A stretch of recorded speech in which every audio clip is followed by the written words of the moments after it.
Hello, I am Gibbs, and I'll be doing a presentation on heart disease and stroke. If you all could sign in, hit the sign in sheet. Thank you.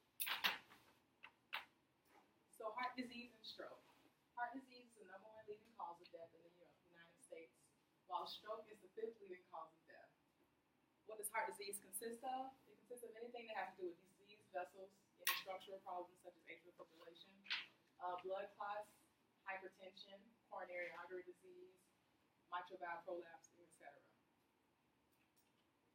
What is stroke exactly? Stroke occurs when a blood vessel that brings blood and oxygen to the brain becomes blocked or ruptures.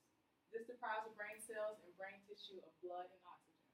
Blood carries oxygen, and the brain cells are deprived of oxygen. Then nerve cells can't function and die. Well, the nerve cells can't function, they end up dying within minutes. Dead nerve cells cannot be replaced, which causes that specific part of the body of the brain to not function. So when the nerve cells can't function, then it can't cause the part of the body that it controls to function as well. That's what leads to paralysis, usually the right side or left side. Modifiable risk factors of heart disease and stroke would include high blood pressure, tobacco use, diabetes mellitus, diet and exercise, and obesity. Some non-modifiable risk factors, such as some things that you cannot change, would be age, gender, racial ethnicity, a history of stroke, a family history of stroke and heart disease, and also atrial fibrillation. Blood pressure and stroke correlate in this manner. Blood pressure is the single most important risk factor for stroke because it's the number one cause. It's important to know your blood pressure and have it checked at least once every 2 years. If it's consistently over 140, over 90, then it's considered high. You must talk to your primary care about how to control it. What are some warning signs of stroke? Sudden weakness or numbness of the face, arm, or legs. Sudden confusion, trouble speaking or understanding, which is called aphasia or expressive aphasia.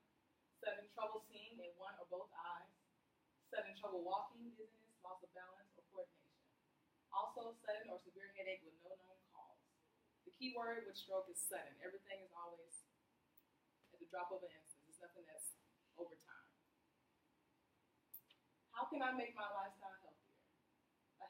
A healthy lifestyle plays a big part in decreasing disability and death from stroke and heart attack.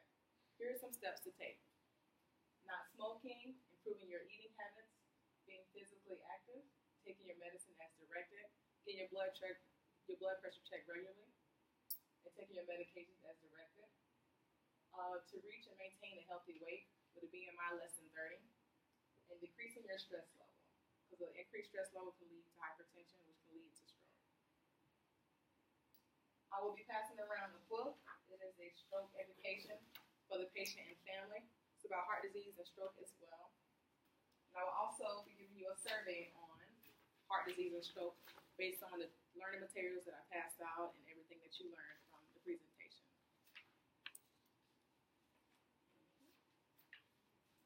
And that concludes my presentation on heart disease and stroke.